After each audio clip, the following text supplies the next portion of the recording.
lo que tenemos que decir en la clase misma, ¿ya? Bueno, les doy la bienvenida primero a todos los hermanos que se han conectado. Está la hermana Verónica Molina con la hermana Pamela, ¿cierto? Está Israel, está el hermano Sebastián, el hermano Abraham, también bendiciones para ellos. Hay una conexión que se llama Televisor TV, que debe ser la hermana Panchita, donde está la hermana Marixa con la hermana y su madre, ¿cierto? Está el hermano Ezequiel Camus también, está la hermana Susi con el hermano Antonio, está la hermana Denise Torres y la hermana Yarela. Así que bienvenidos a todos, bendiciones para ustedes. Un gusto, un día más poder conectarnos. Vamos a pedirle que si alguien puede hacer una oración, le voy a pedir al hermano Sebastián si puedo hacer una oración bien cortita para empezar este día, esta clase, por favor. ¿Sí?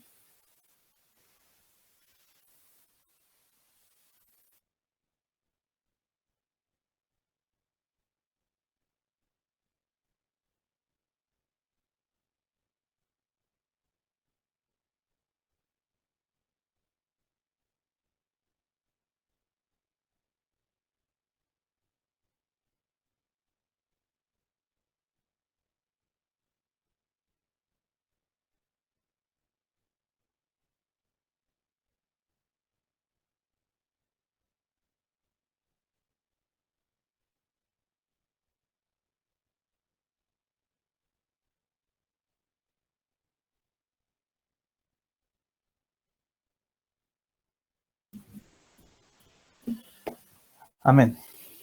Amén, hermano. Dios les bendiga a cada uno. Como les decía, les doy la bienvenida a todos en este día miércoles 14, 14 de marzo. ¿Ya? Hay varios hermanos que faltan que se conecten, pero vamos a ir esperándolos, ¿ya? Yo voy a empezar en honor al tiempo y también porque ustedes se han conectado a la hora de vida. ¿Sí? 14 de abril. Perdón, 14 de abril. Sí, sí, 14 de abril. Me quedé pegado.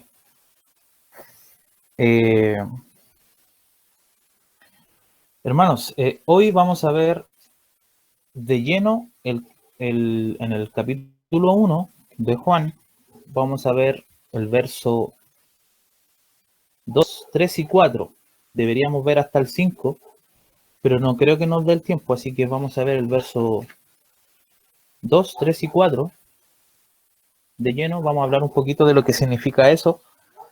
Pero antes, siempre me gusta hacer una especie de introducción comentando, obviamente relacionado a la lección, y también un poco de repaso de lo que hablamos en la clase pasada, pero bien rapidito. Espero no demorarme más de 15, 20 minutos en el repaso y en la introducción para lo que vamos a ver hoy. Yo sé que muchos están del celular, quizás no van a ver muy bien esto, pero aquí anoté lo mismo que vimos la clase pasada, solamente de una forma un poco más resumida y también como repaso, ¿ya? Vimos que en el versículo 1 de Juan 1 hay tres cláusulas, ¿cierto? La primera cláusula, en el principio era el verbo, segunda cláusula, y el verbo era con Dios, y tercera cláusula, y el verbo era Dios. Ya se divide así solamente por un tema teológico, donde los eruditos bíblicos de alguna forma revisan, ¿cierto? Escudriñan este versículo y encuentran estos tres enunciados, ¿ya? Muy importante.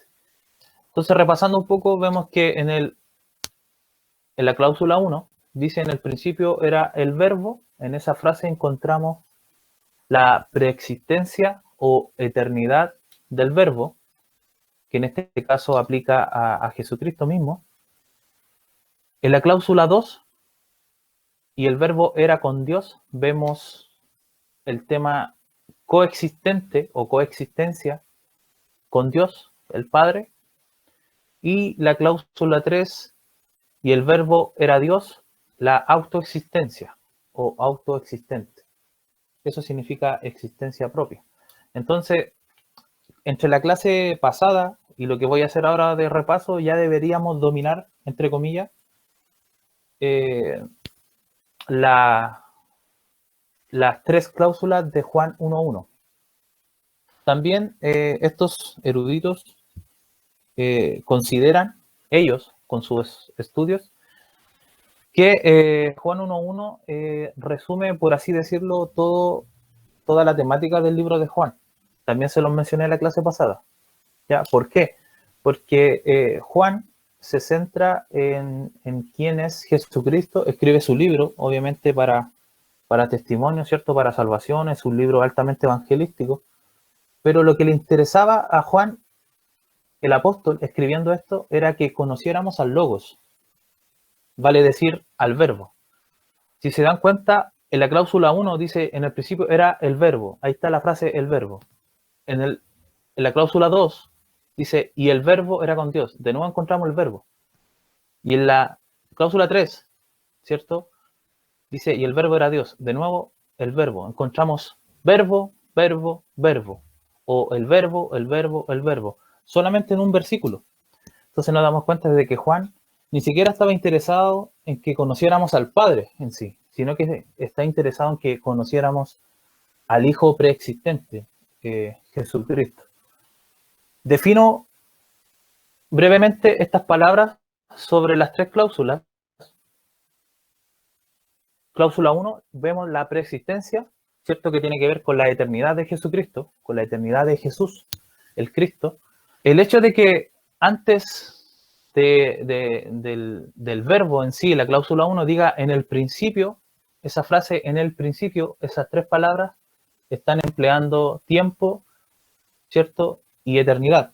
¿Por qué? Porque tiempo referente a la frase en el principio quiere decir o se refiere a Génesis 1.1. Cuando Génesis 1.1 dice en el principio Dios creó los cielos y la tierra, ¿cierto? El principio creativo de Dios, donde Dios hizo todas las cosas que existen por medio de su palabra, ¿cierto? Por medio de la palabra declarada, y a la vez esa palabra es Jesucristo mismo. Ya a medida de que vamos desarrollando el versículo 2, el 3, ahí se van a dar cuenta de que todo lo que hace Dios Padre lo hace por intermedio de la operación del Hijo, de la segunda persona de la Trinidad. ¿Ya? Entonces, cláusula 1, preexistencia. ¿Qué significa preexistencia? Que existe antes, ¿cierto? Antes de llegar a la existencia humana, por así decirlo. Juan 1.14, voy a leerle Juan 1.14 si tienen la Biblia ahí, a mano. Dice lo siguiente, y aquel verbo fue hecho carne y habitó entre nosotros y vimos su gloria, gloria como del unigénito del Padre, lleno de gracia y de verdad. Se dan cuenta que Juan 1.14 de nuevo toma la frase el verbo, y aquel verbo fue hecho carne, obviamente hablando de la humanización, o cuando el verbo toma esta naturaleza humana y viene a existir. Pero como Él es eterno, como dice la cláusula 1, hablamos de ese concepto de preexistencia. ¿Ya? Eso quiere decir, y apunta obviamente a la eternidad de Jesucristo. Él nunca llegó a existir por medio de un poder creativo. Él existe por sí solo, por sí mismo. Y eso lo vemos en la cláusula 3, cuando dice, y el verbo era Dios, y el logos era Dios. Y aquí yo puse la autoexistencia, ¿cierto? Si el verbo llega a ser Dios en sí, es porque es autoexistente, solamente Dios es autoexistente. Todo lo demás, lo que existe en el mundo, todo lo creado que podemos ver con nuestros ojos, llegó a existir porque alguien hizo esas cosas, y ese alguien es Dios. Pero la cláusula 3 dice, y el verbo era Dios. Entonces podemos ver que Jesucristo es Dios mismo, ¿cierto? teniendo esta autoridad de ser autoexistente. Él no es un ser creado, como dicen los docetistas, los arrianistas, los testigos de Jehová, e incluso por ahí algunos sabatistas dicen que Jesús es un ser creado, ¿ya? Eso es demostrable con la misma Biblia. En muchas partes de la Biblia está esa doctrina de la preexistencia y también de la existencia propia del verbo, de Jesucristo. La cláusula 2 también es bastante importante. ¿Por qué? Porque habla de una separación entre el Padre y el Hijo, ¿ya? La clase pasada también lo expliqué y solamente un repaso. El verbo era con Dios. Ese con Dios es la palabra pros, ¿cierto? Y quiere decir que hay una distancia entre esta persona, que sería el verbo, el logos, Cristo, y con Dios, que se refiere al Padre. Entonces la única forma de explicar esto es trinitariamente, ¿cierto? ¿Cómo el verbo estaba a la vez con Dios? O sea, vemos que es diferente de Dios, es distinto de Dios. Pero la cláusula 3 dice, y el verbo era Dios, o sea, también era Dios, pero es distinto de Dios. Y no hay forma mejor que explicarla que trinitariamente. Dios, una esencia completa, ¿cierto? Dios como Padre, Dios como Hijo y Dios como Espíritu Santo. Entonces, este versículo es bastante importante porque sostiene la doctrina, obviamente, de la preexistencia del verbo, de que Jesucristo es eterno, preexistente, coexistente con el Padre y autoexistente. Ese es el resumen de versículo 1. ¿Ya? ¿Alguna duda con eso? ¿Alguna pregunta con respecto a este versículo? ¿Solo este versículo? Los escucho.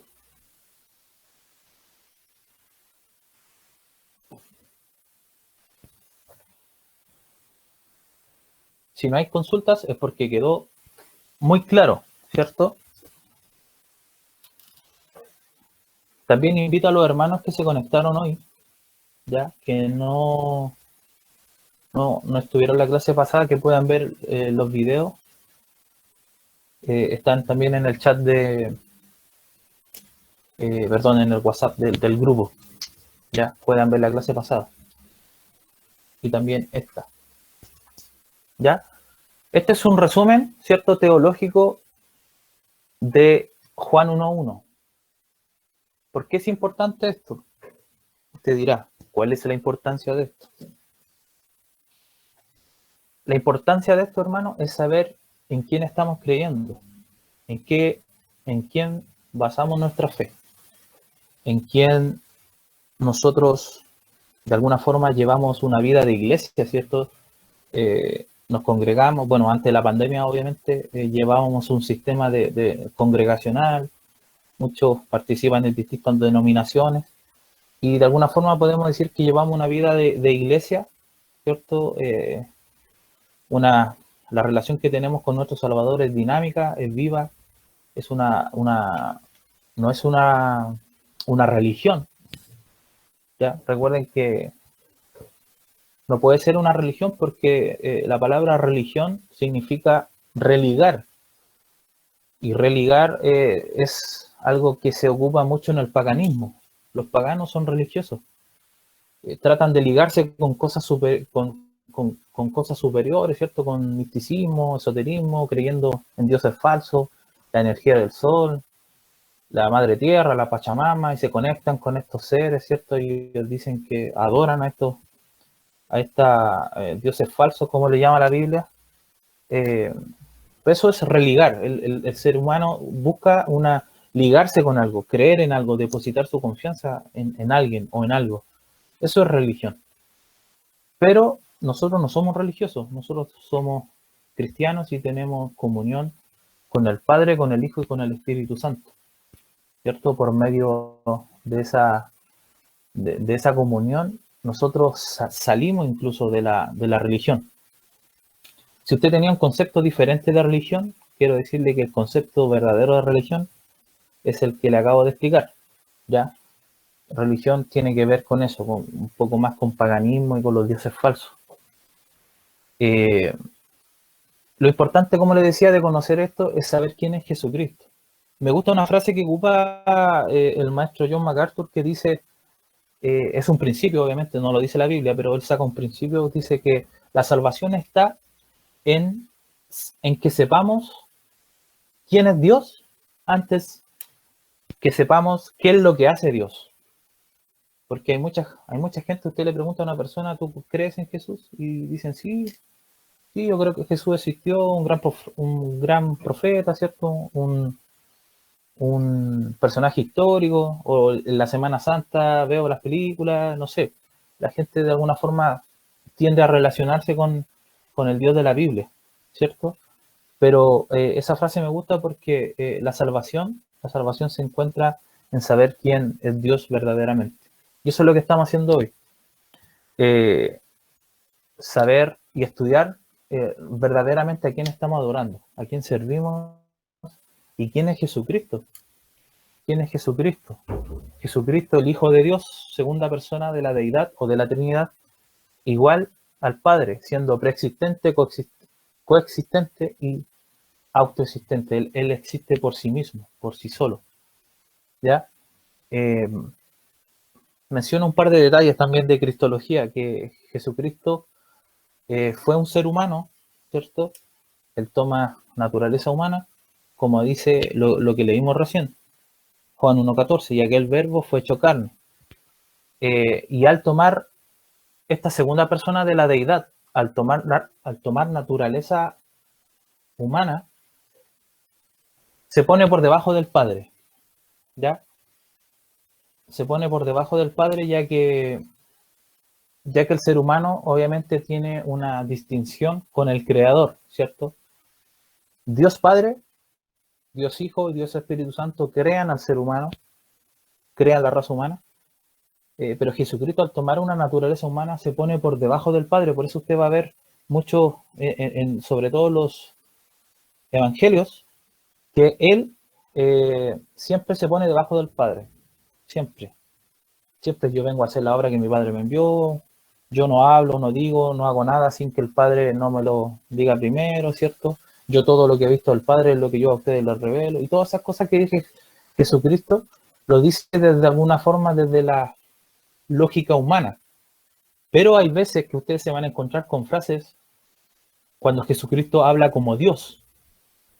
Por ejemplo, cuando le dice al mar, ¿cierto? Que se aquiete y tenga bonanza, se quede en paz. Ahí Jesucristo está demostrando su omnipotencia con respecto a la creación, ¿cierto? A todo lo creado. El mar le obedece. Eh, Está por encima de la creación, ¿cierto? Todo lo que él creó le obedece. Los demonios, ¿cierto? Los demonios salen cuando él los expulsaba. Eh, ¿Usted sabe cómo hacen las liberaciones los cristianos o los apóstoles? En los tiempos de los apóstoles, los profetas, ¿cierto? Cuando liberaban endemoniados, siempre lo hacían en el nombre de Dios, ¿cierto? Usted cuando unge a un enfermo, por ejemplo, o ora por alguien que está necesitado, usted lo hace en el nombre de Jesús, ¿cierto? O en el nombre del Padre, el Hijo y el Espíritu Santo, que es el mismo nombre, que es por sobre todo nombre. Recuerden que el nombre de Dios es este, YHWH, el Yahweh, el tetragramatón, que no tiene vocales.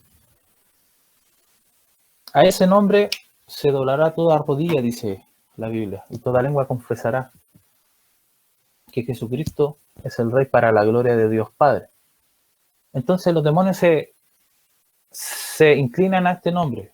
Los apóstoles, como le decía, hacían eh, sanaciones, hacían milagros, señales respecto a este nombre.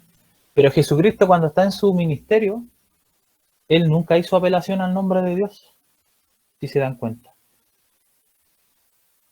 ¿Por qué?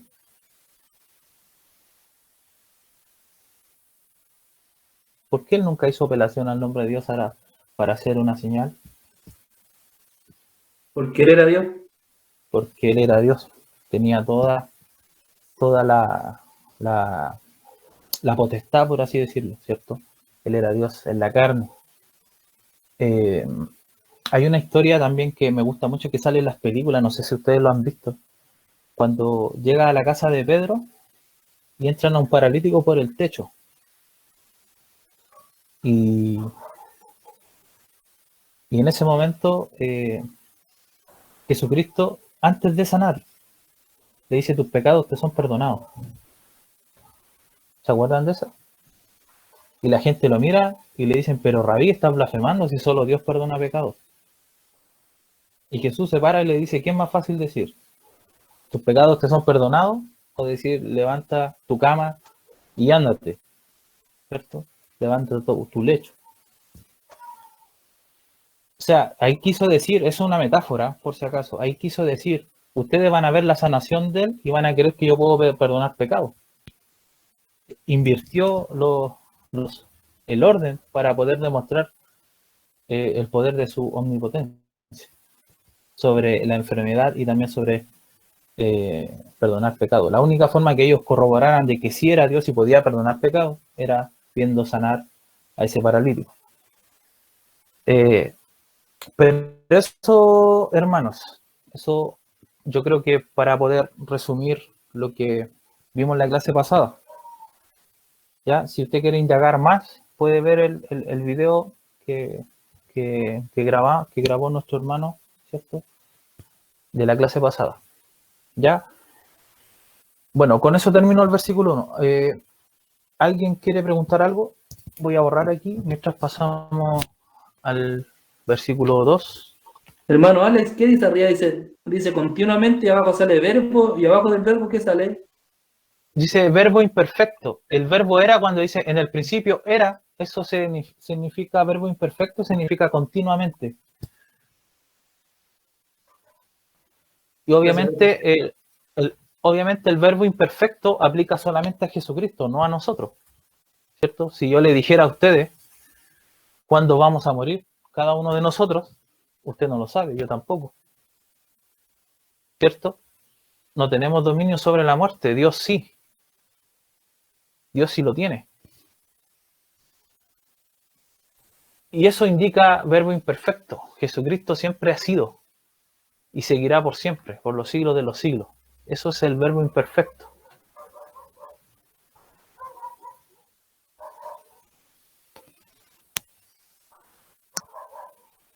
¿Nadie más pregunta algo? Recuerden que no hay preguntas tontas, no hay preguntas. A lo mejor usted quiere preguntar algo y dice: no, me da vergüenza y todo. No, eso aquí no corre.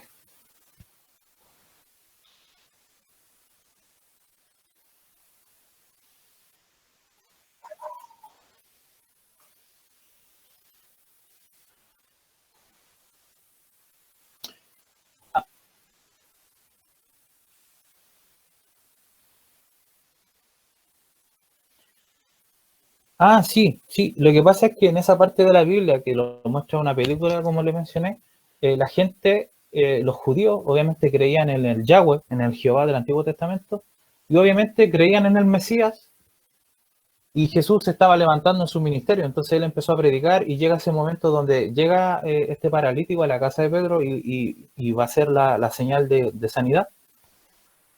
Y antes de sanar, ahí está la primera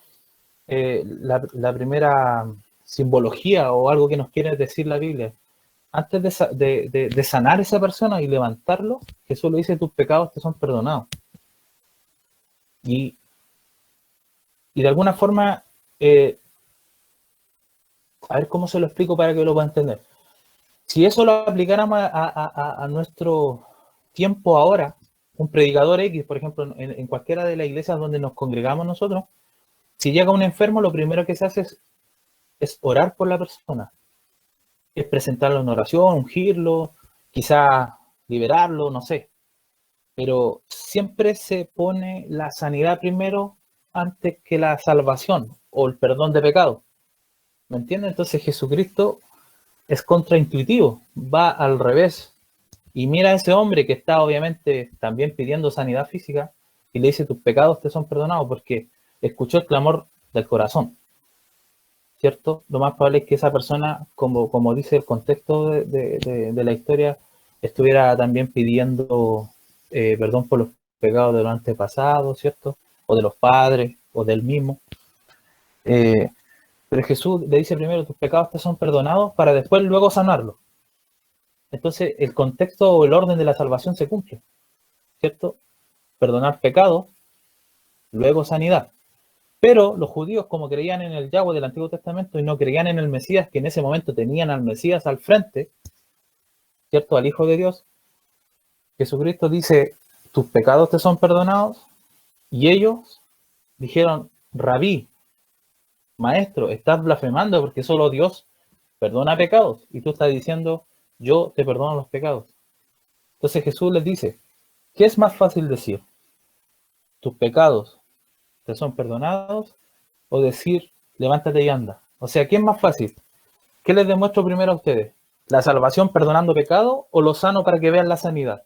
Y al ver la sanidad van a saber que yo puedo perdonar pecados. Porque ellos siempre necesitaban señales. Hay un texto en Mateo que dice que siempre los judíos buscaban señales. Los griegos buscaban sabiduría. Pero los judíos buscaban señales, querían ver milagros, querían ver todo lo que podía hacer ese personaje histórico que había aparecido en ese momento, que era Jesucristo. Entonces, si se dan cuenta, el comentario que le hago yo es Jesucristo invierte todo y pone en balanza, o mejor dicho, pone las directrices como deben ser. Primero, perdón de pecado, ¿cierto? Primero, la sanidad espiritual, por así decirlo, que es la salvación. Y después sanidad física. Cosa contraria, cosa, cosa, con, ya, cosa contraria a lo que pasa hoy en día en la iglesia, que la gente busca sanidad, ¿cierto? Estoy enfermo de esto, estoy enfermo de esto, aunque Dios sana, y sana soberanamente al que Él quiere, pero la gente no busca perdón de pecados, la gente no está buscando la salvación. De hecho, la Biblia dice que el amor de muchos se enfriará en estos tiempos y la gente, muy raro, yo creo que nunca busca a Dios. Y lo que le estoy diciendo es bíblico. Romanos 3. No hay ninguno justo, no hay nadie que busque a Dios. Si usted está buscando a Dios, es porque Dios ya está haciendo una obra en usted. ¿Ya? Jesucristo dice, cuando yo venga me atraeré todos a mí mismo. Eso está diciendo de que hay una obra interna del Espíritu Santo. Que Dios trabaja en usted. Si usted busca a Dios, no es por sus méritos, porque usted no puede hacer eso. Estamos muertos en delito y en pecado, dice la Biblia. Si usted busca a Dios es porque Dios está trabajando en usted. ¿Ya? Bueno, voy a hablar un poquito del versículo 2. Voy a compartir aquí la pantalla para que puedan ver.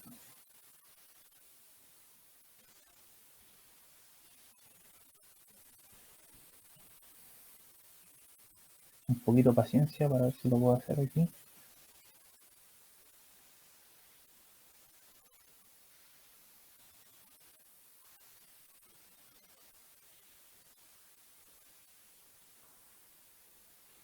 Aquí está. Ustedes en su celular tendrían que ver esto. Confírmenme con un sí si lo pueden ver, por favor.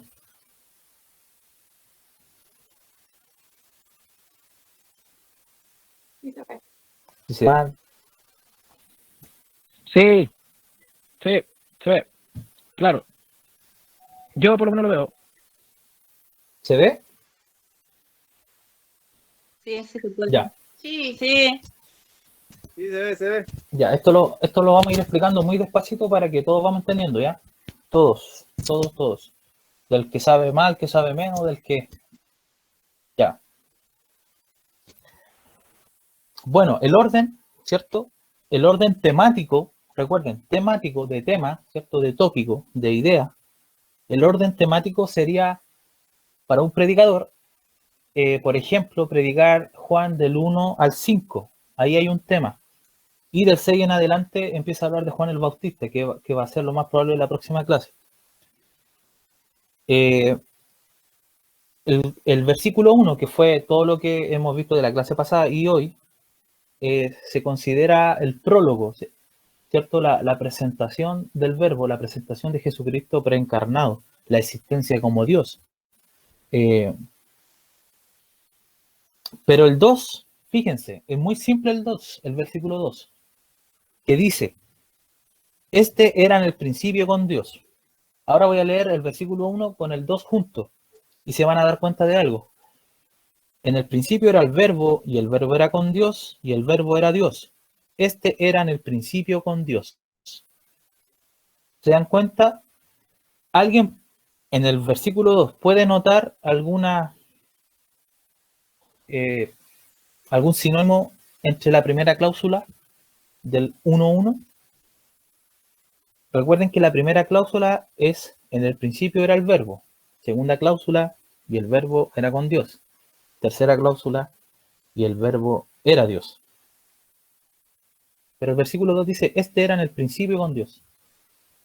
Yo encuentro que es No como sé si una ustedes pueden combinación notar entre algo. la cláusula 1 y la 2. Sí, exactamente. Sí. Sí, es una combinación, claro que sí. Pero lo central es que es la repetición de la cláusula 1. En el principio era el verbo, ¿cierto? En el principio de todo lo creado ya existía el verbo, ya estaba ahí Jesucristo. Eso es lo que dice la cláusula 1. Pero el versículo 2 dice, este era en el principio con Dios. Entonces, como dice Ezequiel, mezcla el principio de lo que dice el 1.1, ¿cierto? Y también en el 1.1, en el versículo 1, cláusula A o cláusula 1, y en el 1, cláusula 2, cuando dice, y el verbo era con Dios, ¿se acuerdan del pros? Con Dios, el pros indica cara a cara, que están uno frente al otro, que llegan a ser uno mismo, que son iguales. Entonces, el versículo 2 indica lo mismo. Este era en el principio con Dios. ¿Quién este? ¿A quién se refiere? Al verbo, ¿cierto? Al verbo, porque viene hablando del contexto del verbo. En el principio era el verbo, y el verbo era con Dios, y el verbo era Dios. Este era en el principio con Dios. Juan, lo que quiere decir, ¿cierto? Le interesa que nosotros sepamos que al principio de todo lo creado, estaba el verbo ahí. Estaba con Dios, pero a la vez ese verbo es Dios. Y de alguna forma, el versículo 2 también nos dice que Jesucristo era en el principio con Dios. Y de nuevo hace como una separación con ese pros que sale ahí. Entonces aquí Juan 1.2, aquí lo tengo en griego, ya aquí donde estoy moviendo el mouse. Abajo está el interlineal, que sería lo que significa en español. Este estaba o era en el principio con Dios. Y arriba está la pronunciación. Lo puse ahí para que, por si quieren aprender un poquito de griego también. Entonces, Juan 1.2, en griego diría utos in archi pros ton theon, que significa, este estaba en el principio con Dios. Es súper fácil, no hay nada más que explicar porque esto es solamente la réplica de Juan 1.1, pero la primera cláusula, mezclada un poquito con la cláusula 2. Solamente Juan, dicen los estudiosos, que quiere corroborar y repetir la esencia de Dios. A Juan le interesaba que supiéramos del verbo. Al apóstol Juan le interesaba, ¿cierto?, que los que leyeran su libro aprendiéramos quién es Jesucristo, el verbo de Dios, el logos. Esa es la palabra en el griego, logos. ¿Ya? Acá puse 5 versiones de Biblia. Ya las puse más que nada para dar un poco más de dinamismo a esto, para que ustedes puedan saber lo que dice cada Biblia. Ahora, esto no quiere decir que las Biblias estén mal traducidas, ya, porque se tiende a pensar, yo tengo la Reina Valera, otro tiene la NBI, la nueva versión internacional, otro tiene la nueva Biblia de las Américas, la traducción lenguaje actual, y la BTX, Biblia textual. Podemos pensar, hay distintas interpretaciones. No, lo que pasa es que las Biblias pasan por un proceso de traducciones, ¿cierto? Hay muchos tipos de traducciones de Biblia, pero como estudiosos de la Biblia que somos nosotros, ¿cierto? La idea es comprender o abarcar la mayoría de traducciones, y eso nos va a dar una idea un poco más amplia del ángulo que estamos mirando, en este caso Juan 1.2. Reina Valera dice, que es la que está aquí, RBR, este era en el principio con Dios. Eso lo sabemos, que todos ocupamos Reina Valera. La NBI dice, él estaba con Dios en el principio. Él, obviamente refiriéndose a Jesús, y aquí invierte el orden, ¿ya? Lo más probable es que invierta el orden porque la NBI viene traducida también del inglés, y en el inglés muchas veces el predicado se da vuelta con el sujeto. Eso es bien notorio en el inglés, ya, pero dice lo mismo. Él estaba con Dios en el principio. La NBLA, que sería la Nueva Biblia de las Américas, que es otra traducción de Biblia, otra versión, perdón, dice, él estaba en el principio con Dios. Dice, como parecido como la NBI a la Reina Valera, es como una mezcla. La TLA que tengo acá, traducción lenguaje actual, que es una de las Biblias que se le recomienda a los niños, a los jóvenes, ¿cierto? Tiene una traducción bastante dinámica para estos tiempos, donde el lenguaje castellano no es como un español antiguo, no es tan denso como para comprenderlo, como la Reina Valera, que muchas veces salen palabras que no comprendemos, que no entendemos. Una traducción lenguaje actual sería en Juan 1.2, cuando Dios creó todas las cosas, allí estaba la palabra. Recuerden que la palabra es el logos, el verbo. Ya para los hermanos que no estuvieron en la clase, les repito eso. Cuando hablamos del verbo, estamos hablando de Jesús. Pero la traducción del griego al español de una forma interlineal directa es la palabra. En el principio era la palabra. ¿Ya? Ocupamos verbo porque la Reina Valera ocupa esa palabra. ¿Ya? Por eso ocupamos, pero la verdadera traducción es la palabra. Entonces la TLA, como les digo, lo repito, cuando Dios creó todas las cosas, allí estaba la palabra. O sea, cuando Dios estaba creando en el principio, ahí estaba el logos, la palabra, Jesucristo. Y la BTX, estaba en principio ante Dios. Eso es bastante curioso. Estaba en principio ante Dios. Esas son las versiones que podemos mirar y leer mientras hablamos de esto. No hay que comentar mucho Juan 1.2, como les digo, porque es una réplica, es una copia de Juan 1.1, sobre todo en la primera cláusula mezclada con el pros de la cláusula 2. ¿Ya? Una consulta antes de seguir. ¿Alguien no entiende lo que estoy hablando? Porque no quiero que diga, oye, este hermano está hablando en chino, no entiendo nada. Eso de las cláusulas de Juan 1.1 lo entienden, ¿cierto? Cuando el versículo 1 se divide en tres frases y todo eso, ¿lo entienden? ¿Hay alguien que no entienda eso? Sí, entendemos bien. Ya. Ya, todo bien, ¿cierto? ¿Sí? Ya. Recuerden, cualquier duda puede desmutear y me pregunta solamente. Otro dato que puedo dar antes de pasar a Juan 1.3, ¿cierto? Que se me venía a la mente estos días que estaba estudiando para poder hacer esta clase, es que obviamente tiene que ver con esto, pero es ahondar un poquito o comentar más que nada brevemente entre la primera persona de la deidad, que sería el Padre, la segunda persona que sería el Hijo. ¿Ya? ¿Por qué? Porque la Biblia en varias partes dice que tanto Dios como a Jesús, por ejemplo, se le llama pastor. En el Salmo 23 y Juan 10:14 vemos que a Dios Padre y a Dios Hijo se le llama pastor. En Génesis 18 y 2 Timoteo 4, por ejemplo, se le llama juez a ambos, al Padre y al Hijo. En Isaías 10, Salmo 16, Hechos 2 y Hechos 3, vemos que al Padre y al Hijo se le llama santo. Eso es importante.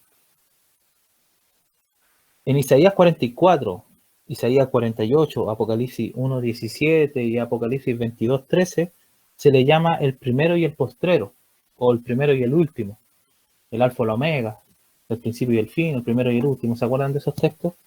Pero se le llama a ambos, al Padre y al Hijo. En Salmo 27 y Juan 8 se le llama la luz. Cuando Jesucristo dijo, yo soy la luz del mundo, ¿cierto? En Salmo 27:1 se le llama al Padre la luz. En Éxodo, por ejemplo, en Éxodo 16, Levíticos 19, Mateo 12, se le llama el Señor del día de reposo, tanto al Padre, tanto como al Hijo. En Isaías 43, Hechos 4 y Tito 2, al Padre y al Hijo se le llama el Salvador. En Zacarías 12 y Juan 19 se le llama el traspasado, al Padre y al Hijo. Imagínense, estamos viendo la conjetura entre estas dos personas de la Trinidad. En Isaías 10 y Isaías 9 se le llama Dios fuerte, Padre eterno, Príncipe de paz, a ambos. En Deuteronomio y Apocalipsis, Deuteronomio 10 y Apocalipsis 17, se le llama Señor de señores, al Padre y al Hijo. En Salmos 24 y 1 Corintios 2 se le llama el Señor de la gloria, a ambos, al Padre y al Hijo. Isaías 41, 48 y 63, y en el Nuevo Testamento Efesios 1 y Hechos 9, se le llama el Redentor. ¿Se dan cuenta la similitud entre el Padre y el Hijo? Esa es la importancia, obviamente, del versículo 1 y también de 1.2 y 1.3 y todo lo que vamos a ir viendo. Otro detalle importante, esto lo digo de lo que estamos hablando,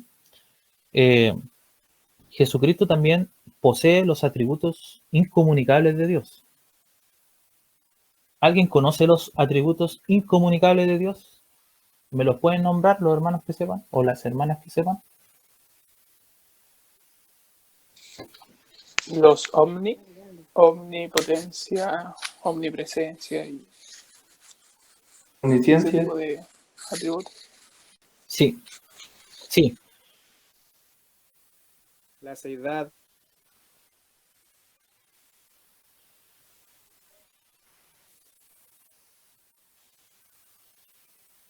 sí, exactamente. Son los atributos que pertenecen a la deidad, a la esencia de Dios y que Dios no comparte con nadie, ¿cierto? Nadie es omnisciente, nadie sabe todo lo que está pasando hoy en día. De hecho, si usted se detiene a pensar 5 segundos y trata de entender la mente de Dios, su mente va, no sé, Gloria a Dios.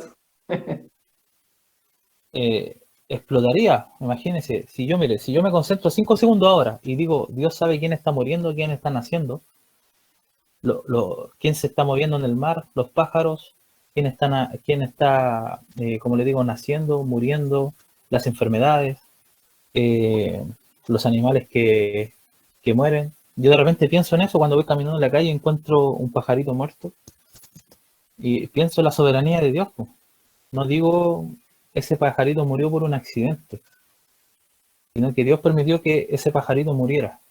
en ese momento, o quizás 2 horas antes, no lo sé. Pero todo lo que se mueve en el universo, en la creación de Dios, es por soberanía de Dios y Dios lo permite. ¿Ya? Recuerden que Dios tiene 2 voluntades, según los estudios. La voluntad decretiva y la voluntad permisiva, ¿cierto? La decretiva es lo que Él decreta para que suceda y siempre va a suceder, ¿cierto? Por ejemplo, Él dijo, sea la luz y fue la luz. Cuando Él dijo, sea la luz, nada impidió a que eso sucediera. Cuando Él dijo, yo voy a salvar a Antonio y que quiero que venga la salvación, nadie va a impedir eso. Él es soberano. Cada vez que Dios lo llamó a usted, ¿cierto? Y lo atrajo al Evangelio, es un decreto, es una palabra decretiva de Dios, la voluntad soberana de Dios. Lo permisivo, por lo contrario, es cuando Dios permite.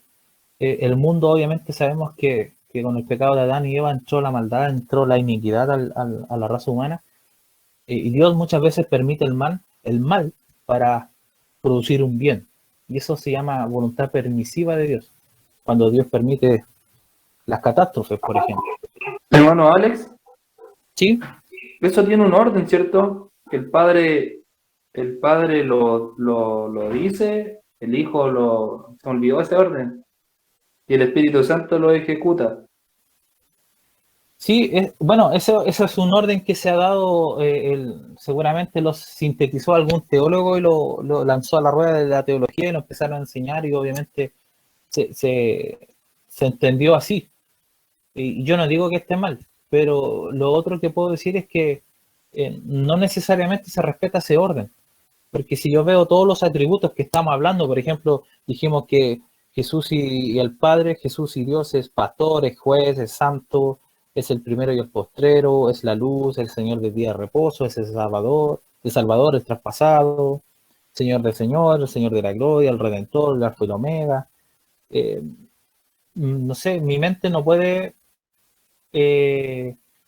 pensar mucho en la sustitución de las personas de la Trinidad o en la subyugación, cuando alguien se pone por debajo de...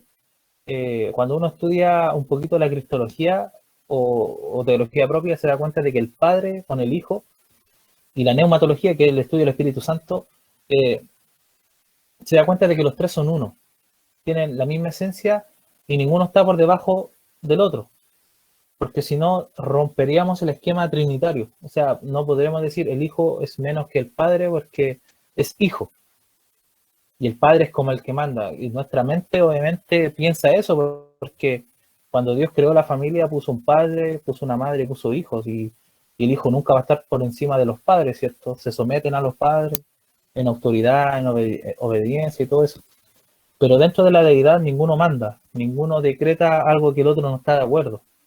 Entonces no sé si se respeta tanto lo que usted me dice, como que uno ejecuta, el otro piensa, el otro lo lleva a cabo. Yo creo que son los 3 en todas las acciones que hace Dios por sí solo, ¿cierto? Los 3 hacen todo. Cuando uno va leyendo la Biblia, sobre todo los hermanos que están leyendo la Biblia del plan anual, se van a dar cuenta de que muchas veces se van a encontrar con el Hijo creando por ahí, o el Padre creando, o el Espíritu Santo moviéndose, ¿cierto?, sobre la faz de las aguas en Génesis 1:1. Y vemos que de alguna forma el agente de creación son los 3, el agente creativo son los 3. Sí, obviamente hay propiedades, pero eso no significa subyugación, ¿me entiendes? Propiedades, por ejemplo, Dios todo lo que habla lo habla a través del Hijo, Dios Padre. Dios a todo el que llama lo bautiza con el Espíritu Santo.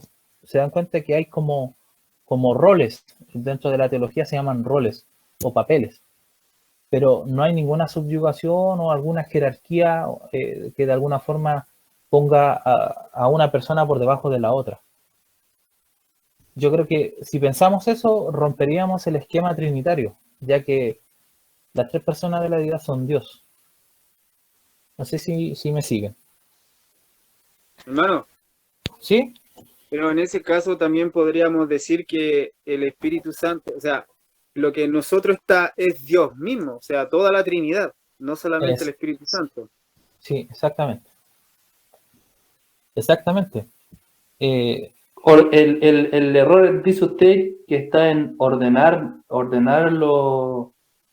así como, no sé, por el Padre, el Hijo y el Espíritu Santo, como le dije yo recién. Eso claro, cuando uno, no sé, pues si póngale yo afirmo que es así, me voy en contra de algo. claro, es que ese es el problema el riesgo que corremos como cristianos al sintetizar un poco las doctrinas y pensar, ya el Hijo hace esto, el Padre hace esto otro, el Espíritu Santo hace esto. Nuestra mente va a ser una imagen y nos vamos a encasillar a eso. Y después cuando veamos a un hermano quizás predicar otra cosa, vamos a chocar ahí porque yo pensaba esto. Entonces, yo creo que no hay que hacer eso. Yo creo que tenemos que dejarnos resetear nuestra mente por la palabra de Dios. Y la palabra de Dios nos dice de que estas tres personas son iguales. Sí tienen distintos roles. Por ejemplo, les doy un ejemplo. El que vino a morir fue el Hijo. La segunda persona de la deidad tomó carne humana, como dice Juan 1.14, fue a la cruz, vivió la vida que usted y yo no podemos vivir, una vida justa, una vida santa, piadosa, agradó al Padre, cumplió los mandamientos y fue un cordero perfecto a la cruz, porque alguien tenía que cumplir la ley en nuestro lugar y pagar la fianza eterna. Entonces, eso lo hace Jesucristo, ¿cierto? Pero yo no puedo decir a la cruz fue el Padre. A la cruz fue el Padre en esencia, en poder de Dios, porque Jesucristo, creo que en Juan, mire, voy a buscar ese versículo. Juan 1.18, mire lo que dice. A Dios nadie le vio jamás. El unigénito Hijo, o sea, unigénito Hijo, que está en el seno del Padre, Él le ha dado a conocer. O sea, miren, piensen esto un poquito. A Dios nadie le vio jamás, o sea, nadie ha visto a Dios.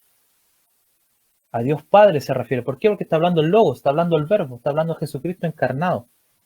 El unigénito Hijo, unigénito en el griego es monogenes, el único en su especie, ¿cierto? Que es el único hijo de la deidad, de la segunda persona de la deidad, el único hijo que está en el seno del Padre, eso quiere decir en el corazón, en la esencia, dentro del Padre, Él le ha dado a conocer.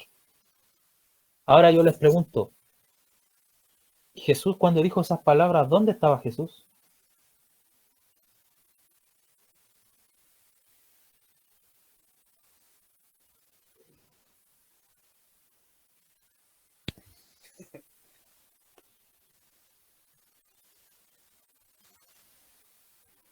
¿Están por ahí? ¿O se durmieron? Exactamente, estaba en la tierra. ¿Y por qué dijo el unigénito Hijo que está en el seno del Padre?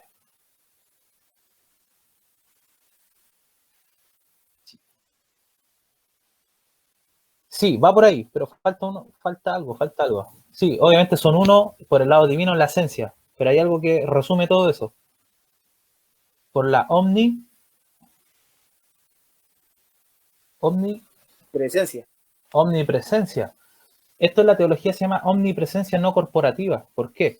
Porque Jesucristo estaba en la tierra como hombre, pero Él en su esencia divina está con el Padre siempre. Siempre han estado conectados. Entonces, por eso dice eso. Ahora lo pueden comprender.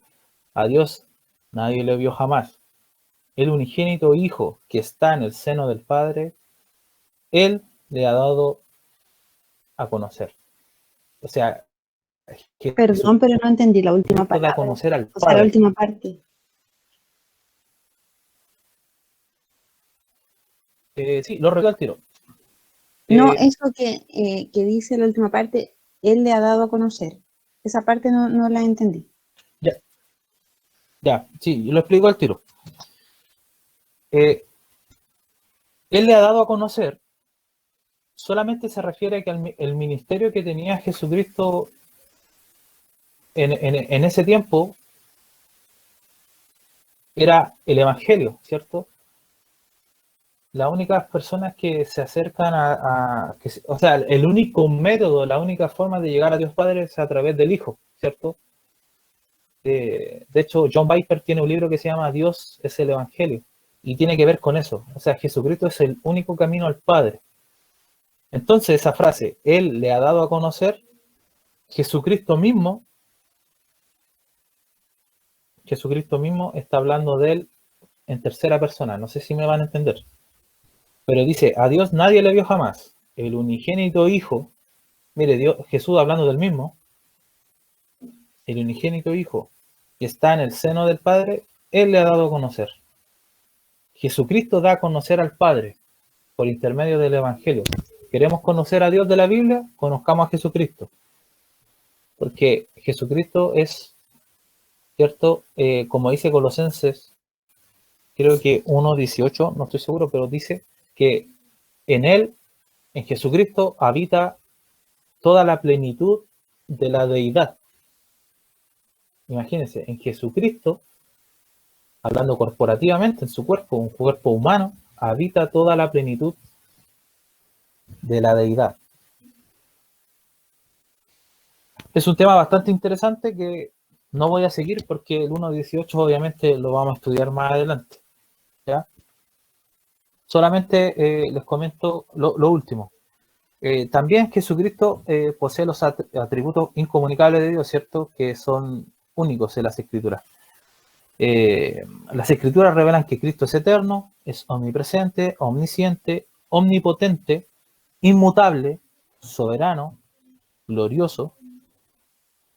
Y hay un versículo que en Isaías 42:8 dice que Dios declara que no le darás su gloria a ningún otro. Ya, obviamente esto lo sabemos del Antiguo Testamento como que el Padre lo dijera, pero ahora entendemos que ninguno de las tres personas de la deidad, comparte su gloria con nadie. Y esto tiene que ver, obviamente, en un contexto de adoración, en un contexto de saber quién es Dios, ya, un Dios celoso. Otra cosa también importante es que Jesucristo hace obras que solo Dios puede hacer. Si usted mira la vida de Jesucristo, así por encimita, se va a dar cuenta de que Él creó todas las cosas, como dice Juan 1:3, que es lo que vamos a ver ahora. Colosenses 1:16 también lo dice. Colosenses 1:17 dice que Él sostiene la creación, ¿cierto? Jesucristo resucitó a los muertos. Jesucristo perdonó el pecado. Y sus palabras permanecen para siempre, como dice Mateo 24 y Isaías 40. ¿Se dan cuenta? Entonces Jesucristo, la segunda persona de la Trinidad, de la deidad, comparte de alguna forma, por ocupar el término, ¿cierto? Comparte esta esencia de Dios, ¿ya? Ahí se conectó el hermano Alejandro. Ya, en los minutos que nos quedan vamos a ver el versículo 2, ya se lo mostré, voy a mostrarles el versículo 3.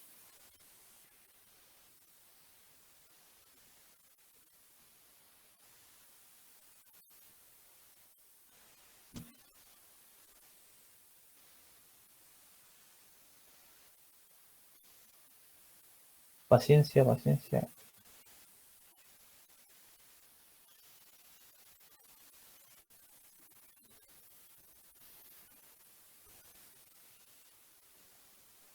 Una consulta por mientras.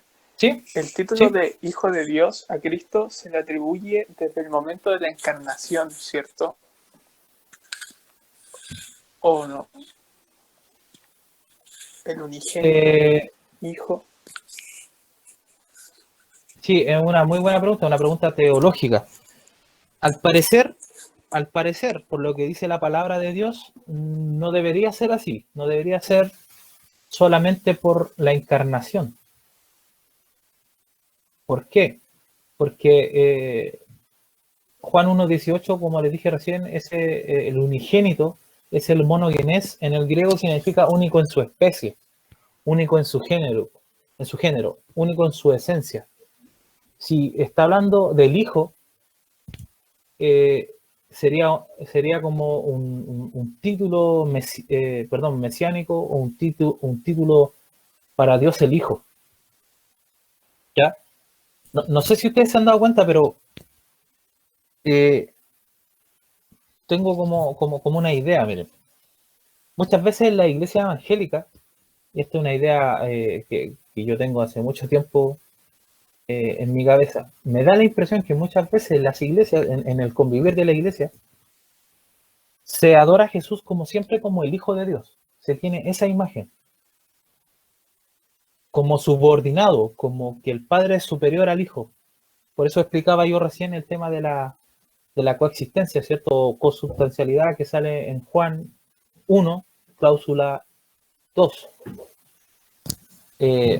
Siempre es como que, de hecho, en nuestra iglesia, no sé si en la iglesia de ustedes se canta un corito que dice: Dios es mi Padre, Cristo es mi hermano, el Espíritu Santo es mi guía. Y aunque eso, lo que dice y emplea es verdad, ¿cierto? Jesucristo es mi hermano, pero en el sentido de la encarnación.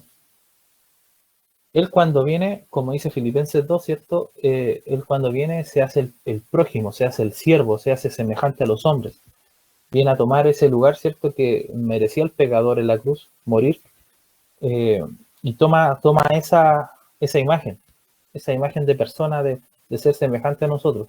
Y como es el único Hijo de Dios, único en su especie, nosotros somos adoptados al cuerpo de Cristo y somos hermanos de Él en el sentido de que Él es el único Hijo. Pero nosotros somos hijos de Dios cuando somos convertidos, pero no somos monogenes, no somos unigénito del Padre, que es un título obviamente de la esencia de Dios. Entonces, por ende, yo podría responder de que sí, siempre Él ha sido hijo de Dios. De hecho, más adelante vamos a ver en Juan 6, que Él cuando dijo hacerse igual a Dios, ¿cierto? Y los judíos tomaron piedra y lo iban a matar. Él no dijo yo soy Dios, dijo yo soy el Hijo de Dios. Y ahí Juan escribe como al margen, dice, porque haciéndose igual a Dios. El hecho de Él decir la frase yo soy hijo de Dios y vengo en el nombre de mi Padre, en ningún momento dijo yo soy Dios, pero dijo yo vengo en el nombre de mi Padre, soy hijo de Dios. Los judíos tomaron piedra y lo iban a matar, porque era el pecado capital de la blasfemia, porque siendo hombre se hacía Dios. Entonces, si Jesucristo dijo yo soy hijo de Dios, ¿por qué los judíos lo iban a matar si en ningún momento dijo yo soy Dios, sino que dijo hijo de Dios? Claramente, porque los judíos conocían la Torá, conocían el Tanakh, conocían el Antiguo Testamento y sabían que había un monogenes, había un único en su especie, el Mesías, que era hijo de Dios como título, ¿cierto? Que tenía que venir en carne humana, pero no creyeron en él, lo rechazaron. Pero sí entendieron el texto cuando Jesucristo les dice eso. Entonces, por ende, creo yo que Jesucristo siempre ha sido el Hijo de Dios. Ya, también sé que es difícil de entender porque nuestro Dios es como 3 en 1 o 1 en 3. Si yo adoro al Hijo, estoy adorando toda la esencia de Dios. Si yo adoro al Padre, ¿cierto? Estoy adorando a toda la esencia de Dios. Si yo adoro al Espíritu Santo, estoy adorando a toda la esencia de Dios. Y eso es lo que cuesta un poco entender. Ahora, ¿cuál es el peligro de esto? Que ha pasado a lo largo de la historia y ustedes lo pueden ver. Ustedes lo pueden observar a través de la historia de la iglesia, es que se han formado sectas. Imagínense, los unicitarios dicen Dios es uno nomás. Como dice Deuteronomio 6:4, oye Israel, vuestro Dios uno es. Vuestro Dios Jehová uno es. Claro, entonces los judíos eran monoteístas, creían en un Dios. Los cristianos también creemos en un Dios. De hecho, a nosotros como cristianos evangélicos, cuando hablamos de la Trinidad, la gente que no cree en la Trinidad nos dicen que creemos en 3 dioses. Pero eso es falso. Porque yo aquí en ningún momento he mencionado 3 dioses. Es un Dios en 3 personas, en 3 autoconciencias. Es como que ese Dios tuviera 3 cerebros, así lo explico yo, para que se pudiera entender. Y esos 3 siempre están en comunión, siempre piensan lo mismo, siempre están ahí. Por eso es importante, y le doy mucho énfasis a Juan 1.1, Juan 1.2, 1.3, 1.4, hasta el 5, porque es la base de todo el Evangelio. De hecho, podemos decir eso. Es la base de todo el Evangelio, creer en el Dios de la Escritura. Es un Dios que se revela a la humanidad de una forma plural. De hecho, la palabra Dios en el Antiguo Testamento, en el hebreo original, es Elohim. Elohim. Elohim.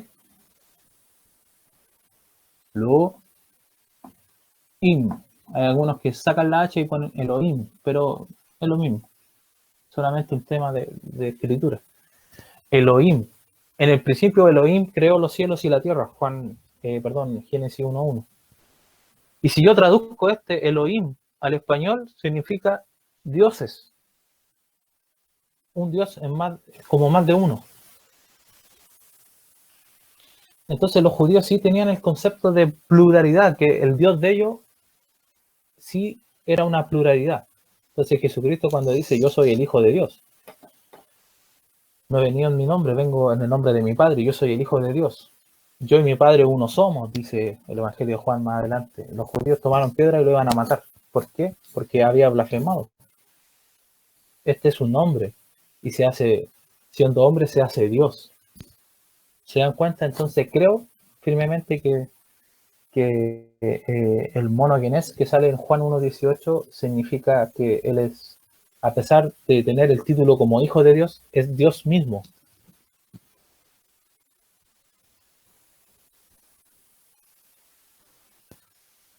¿Se entiende hasta ahora todo, cierto? Sí. Sí. Sí, ya. Pasamos al 1.3 y con esto terminamos. Nos quedan, vamos a ver la hora. Sí, nos quedan 20 minutos. Juan 1.3. Juan 1.3 dice, todas las cosas por él fueron hechas, en la Reina Valera, ¿cierto? Y sin él nada de lo que ha sido hecho fue hecho. Muy bien, ahí está, yo traté de escribirlo ahí. ¿Lo ven, cierto?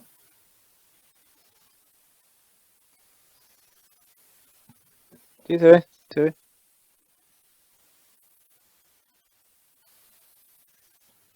Ya, Juan 1.3 dice, voy a transliterar el griego ahí, dice, todas las cosas por medio de o a través de, esa palabra la tercera palabra, que es autos, significa de ellas o de él, ya no tiene género. Todas las cosas por medio o a través de él, egeneto o egeneto, sí, creo que es egeneto. Hay algunos que lo llaman ginomai, pero es egeneto. Significa llegó a existir, llegó a ser. Todas las cosas a través de él llegaron a existir. Sigo la segunda parte. Y sin ella o él llegó a existir ninguna cosa de las que llegaron a existir. Eso es lo que dice en el griego original. ¿Ya? Recuerden que el griego es un idioma bastante corto en palabras. ¿Ya? Se expresan las ideas un poco desordenadas. Entonces, obviamente, los traductores ordenan en el español la idea. Por eso no hay ningún problema en traducir como lo hace la Reina Valera. Todas las cosas por medio de él llegaron a ser, ¿cierto? Y sin él, nada de lo que llegó a existir ha llegado a existir. Ya, aquí yo puse lo mismo de arriba, del versículo 2, lo puse las versiones para que lo leamos. Juan 1.3. Voy a leer de atrás para adelante. La BTX dice, todo existió por medio de él y sin él nada de cuanto existe existió. Se dan cuenta que es novedoso, esa versión es bastante, muy buena e interesante. La TLA dice, todo fue creado por la palabra y sin la palabra nada se hizo. Ese también me gusta porque la palabra es el logos. En la otra Biblia, ustedes se dan cuenta que está sustituyendo el logos o la palabra o el verbo por él, por el artículo. Entonces dice NBLA, la Nueva Biblia de las Américas, que está aquí. Todas las cosas fueron hechas por medio de él y sin él nada de lo que ha sido hecho fue hecho. Se parece bastante a la Reina Valera. La NBI por medio de él, todas las cosas fueron creadas y sin él nada de lo creado llegó a existir. NBI, muy buena también. RBR, la que estamos acostumbrados todos, todas las cosas por él fueron hechas y sin él nada de lo que ha sido hecho fue hecho. Este versículo, en contexto, si ustedes se dan cuenta, también tiene una conexión con el 1 y con el 2. ¿Ya? ¿Por qué con el 1? Porque en el 1, cláusula 3, está hablando de la autoexistencia de Dios, ¿cierto? Y Dios es el creador. Entonces aquí podemos sacar la conclusión teológica, bíblica y espiritual de que Jesucristo es el creador de la vida. Él es el mismo ser o la misma esencia de la vida. También, obviamente, es la palabra de Dios hablada. ¿Ya? Muchos teólogos ocupan esa frase, Él es la palabra viva de Dios. Y esa autoexistencia que sale en Juan 1.1, cláusula 3, la podemos ver aquí. ¿Por qué? ¿Qué tiene que ver Juan 1.1, tercera cláusula, con Juan 1.3? Que lo que acabamos de leer es que como Él es autoexistente, Él es el creador. Por eso dice, todas las cosas por medio de Él llegaron a ser o existieron. ¿Cierto? Y sin Él, sin Jesucristo, sin el verbo, sin la palabra, sin el logos, nada de lo que ha sido creado llegó a existir. ¿Quién nos está diciendo eso? De que Jesucristo es la vida. Jesucristo es el creador. Ya, Jesucristo es el que creó todo. Yo creo que sean sinceros, voy a hacer una pregunta. ¿Cuántos de ustedes, de los que están aquí, siempre creyeron que Dios el Padre era el creador? Sabiendo de que estamos hablando del contexto de que Jesucristo es el Hijo de Dios y podríamos haber pensado de que es distinto de Dios y el Hijo de Dios es como menos que el Padre. ¿Cuántos habían pensado de que el creador era solo el Padre? Yo. Sí, yo. Sí, todos pensamos eso. Sí, es algo natural. Sí, es algo natural que pensemos eso, si tampoco es un error. No estábamos tan lejos. Pero el hecho de estudiar la Biblia nos estamos dando cuenta de que nos está enseñando el escritor, que fue Juan el Apóstol, ¿cierto? Inspirado por el Espíritu Santo, que estas cosas que vemos en el mundo, animales, la playa, todo lo que usted disfruta, ¿cierto? Cuando va a trotar ahí a la playa, cuando hace su salida con la familia, usted se está dando cuenta de que todo lo que está viendo usted en la naturaleza lo creó el Logos, lo creó Jesucristo.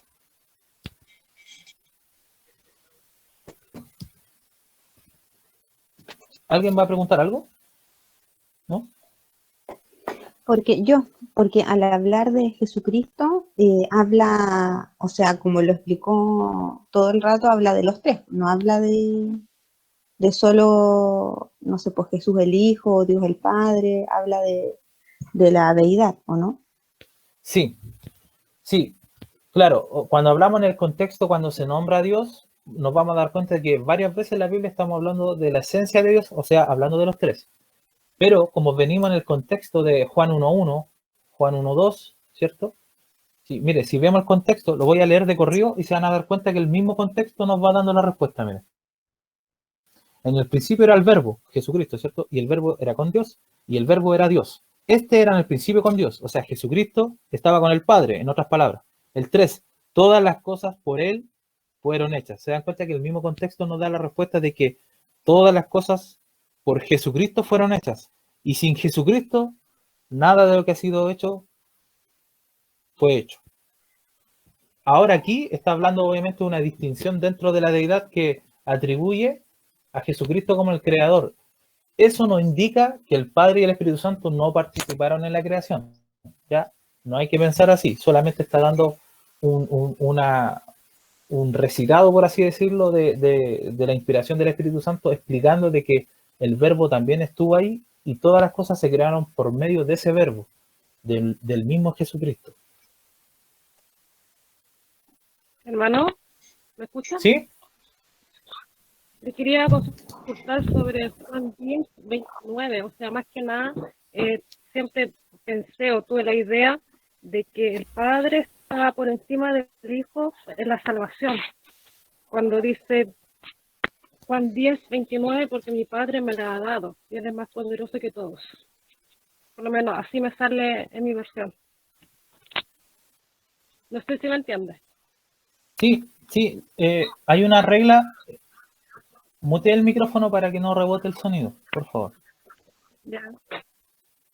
Ya, ahora le voy a responder a nuestra hermana. Lo primero es que la Biblia se interpreta por reglas de contextos, ¿ya?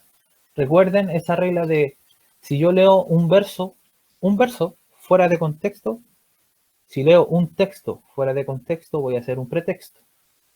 Entonces, si usted lee del 22 al 30, se va a dar cuenta de que Jesucristo es rechazado por los judíos y está hablando y empieza a hablar de la esencia de Dios. De hecho, nuestra hermana leyó, mi Padre que me las dio es mayor que todos y nadie las puede arrebatar de la mano de mi Padre. Yo y el Padre uno somos. ¿Se da cuenta cómo?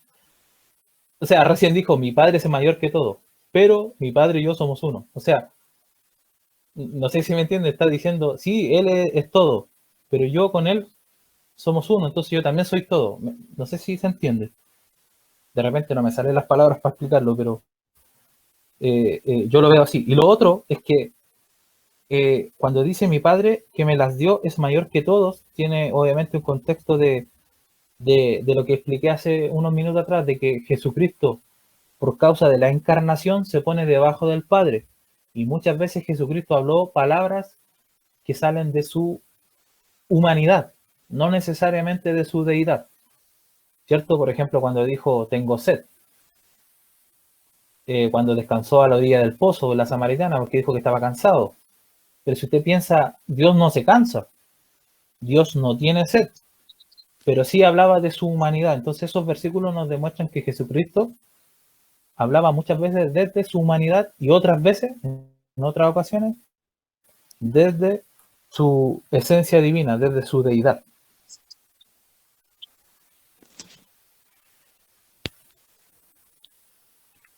Ok, hermano, gracias. Ya.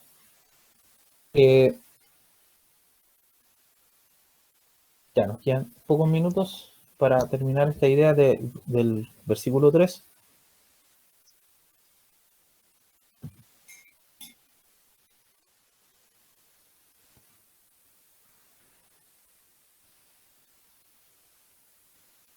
¿Alguien tiene el micrófono?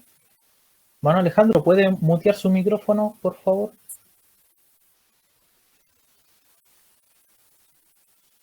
Ahí sí, porque acá me rebota todo el sonido en los audífonos y se escucha todo.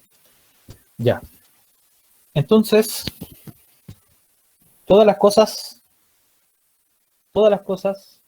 y todas las cosas que habla aquí en el 1.3 se refiere a todo el universo para indicar que todo lo que existe fue creado salvo Dios mismo. Ya, todo fue creado salvo Dios mismo, ¿cierto? Y que nada salvo Dios existe desde la eternidad. En fin, ese es el resumen del 1.3. Todas las cosas por medio de él llegaron a ser, llegaron a existir. ¿Ya? Obviamente refiriéndose a Cristo. Yo creo que hoy deberían llevarse como mensaje práctico en sus mentes, en sus corazones, que Jesucristo es el creador. Jesucristo es el agente del Padre para crear. Ahora, eso no descarta a Dios el Padre ni a Dios el Espíritu Santo como creador, ¿ya?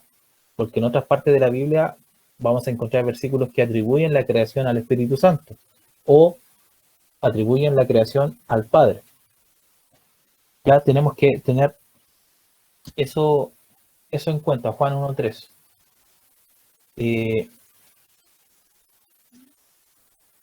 Y para terminar esta clase,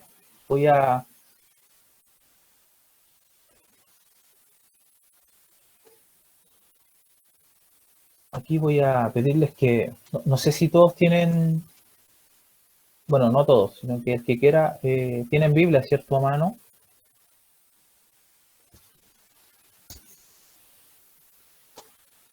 Sí, sí, la Biblia Por lógica que tiene que estar a mano. Ya. Vamos a leer algunos versículos. No los vamos a explicar todos, pero sí vamos a leer algunos versículos que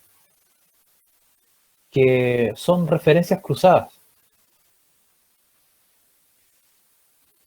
Les digo sinceramente que yo trato de evitar un poco las referencias cruzadas con la Biblia. ¿Por qué? Porque yo tengo un problema. Yo cuando me meto en un versículo me dan ganas de explicar el versículo en sí. Entonces, por ejemplo, si yo le explico algo del verbo, me van a dar ganas de explicar, por ejemplo, Juan 1:1, primera de Juan 1:1 cuando habla del verbo, ¿cierto?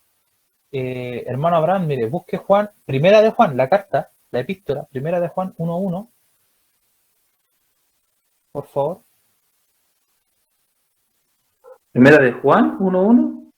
Sí, primera de Juan. No San Juan. No.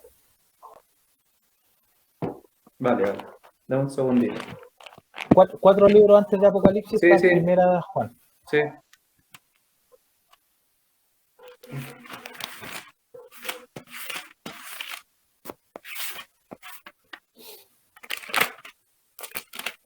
Entonces va a leer Juan, primera de Juan 1:1, va a leer del 1 al 3.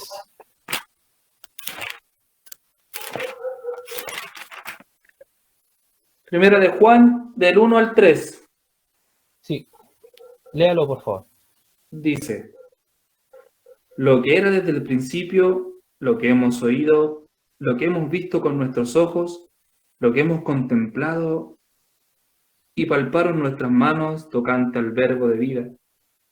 Porque la vida fue manifestada y la hemos visto y testificamos y os anunciamos la vida eterna, lo cual está con el Padre y se nos manifestó. Lo que hemos visto y oído, eso os anunciamos, para que también vosotros tengáis comunión con nosotros. Y nuestra comunión verdaderamente es con el Padre y con su Hijo Jesucristo. ¿Se dan cuenta que la carta, la epístola de primera de Juan, comienza muy parecido al Evangelio de Juan? Lo que era desde el principio. ¿Qué dice Juan 1:1? En el principio era el verbo. Lo que era desde el principio es lo mismo, es lo mismo. Lo que era desde el principio, desde la eternidad, antes de que comenzara el Génesis, la creación de todo lo que existe, lo que hemos oído, lo que hemos visto con nuestros ojos, lo que hemos contemplado y palpado en nuestras manos tocante al verbo de vida. Jesucristo es el verbo de vida. Porque la vida fue manifestada y la hemos visto. ¿A quién vieron? A Jesucristo, ¿cierto? La vida manifestada. Y testificamos y os anunciamos la vida eterna. De alguna forma podemos atribuir que Jesucristo también es la vida eterna. El que trae la vida eterna. La cual estaba con el Padre y se nos manifestó. Jesucristo dijo muchas veces: yo he descendido, he venido de parte de mi Padre, he venido de mi Padre. Yo salí de mi Padre.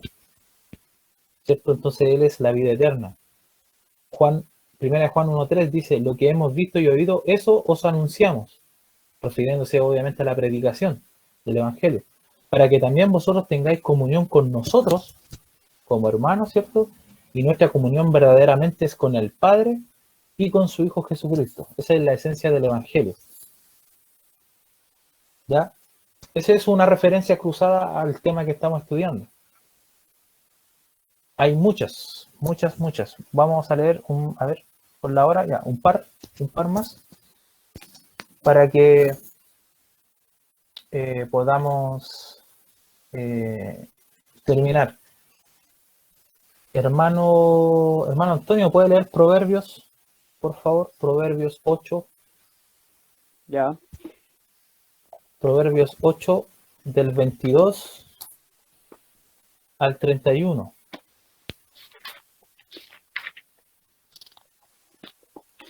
Dice, yo tengo la Biblia de la América, esa ocupo.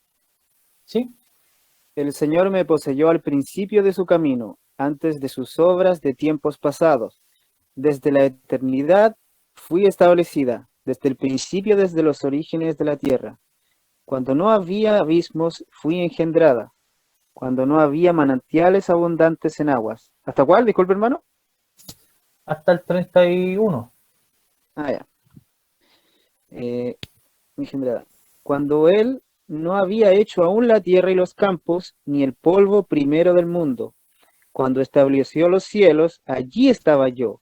Cuando trazó un círculo sobre la faz del abismo, cuando arriba firmó los cielos, cuando las fuentes del abismo se afianzaron, cuando el mar puso sus límites para que las aguas no transgredieran su mandato, cuando señaló los cimientos de la tierra, yo estaba entonces junto a él, como arquitecto, y era su delicia de día en día, regocijándome en todo tiempo en su presencia, regocijándome en el mundo, en su tierra, y teniendo mis delicias con los hijos de los hombres.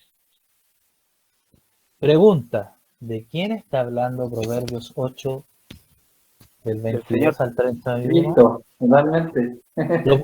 ¿Lo pudieron ver o no? Que estaba Cristo ahí, era una descripción completa de Cristo. Clarísimo. ¿Se dan cuenta? Entonces, estos estudios sirven también ¿Cuál para, era obviamente, para el pasaje de Proverbios? Proverbios 8, del 22 al 31.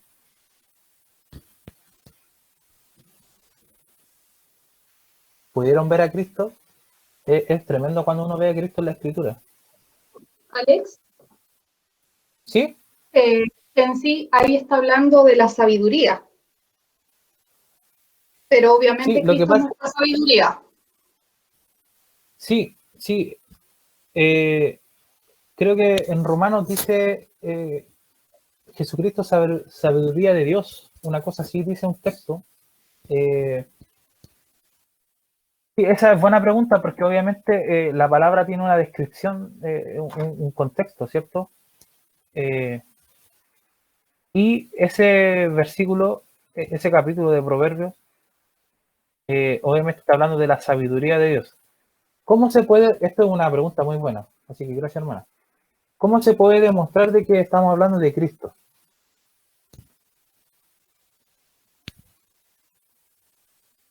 Bueno, yo creo que por dos formas o dos cosas puedo decir con respecto a eso. Lo primero, que 1 Corintios 1, del 18 al 29 dice, porque la palabra de la cruz es locura para los que se pierden, pero para los que serán, esto es a nosotros poder de Dios, ¿cierto? Pues está escrito, destruir la sabiduría de los sabios, desechar el entendimiento de los entendidos. ¿Dónde está el sabio? ¿Dónde está el escriba? ¿Dónde está el disputador de este siglo? ¿No ha enloquecido Dios la sabiduría del mundo? Pues ya que la sabiduría de Dios, el mundo no conoció a Dios mediante la sabiduría, agradó a Dios a salvar a los creyentes por la locura de la predicación. Porque los judíos piden señales y los griegos buscan sabiduría, pero nosotros predicamos a Cristo crucificado, para los judíos ciertamente tropezadero y para los gentiles locura, más para los llamados así judíos como griegos, Cristo poder de Dios y sabiduría de Dios. 24. Ahí está demostrado que Cristo es la sabiduría. Y lo otro que se puede mencionar es que en el Antiguo Testamento, Dios en el Arca del Pacto, en los muebles santos que habían en el templo, no sé si se acuerdan del candelabro. Para que se entienda, candelabro, pero eso se llama menorá. Es un candelabro, obviamente, una menorá de 3 brazos por lado y al medio tiene un brazo principal. ¿Ya?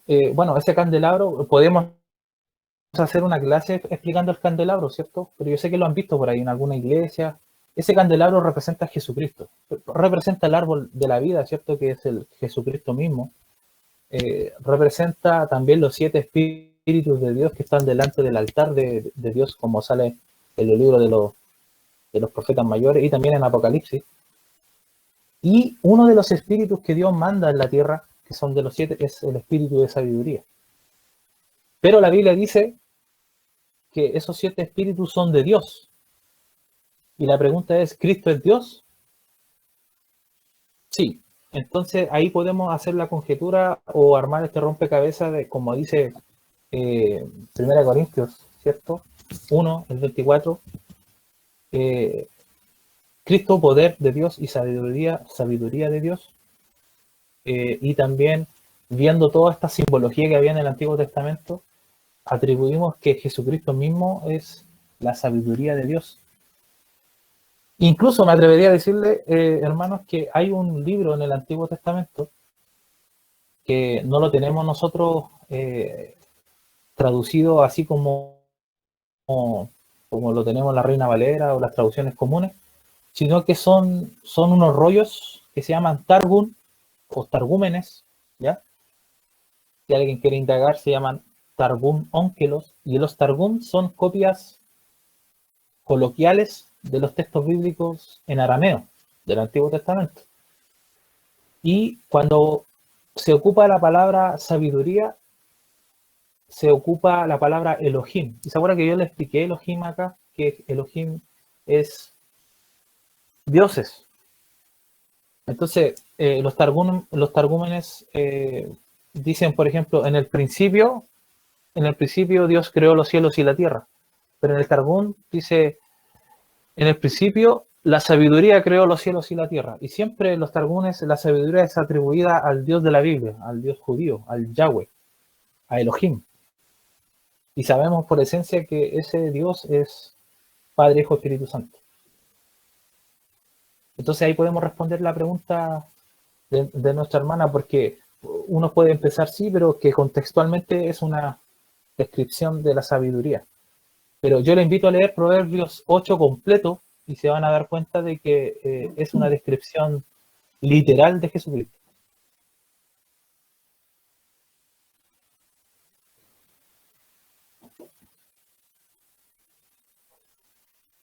Eso.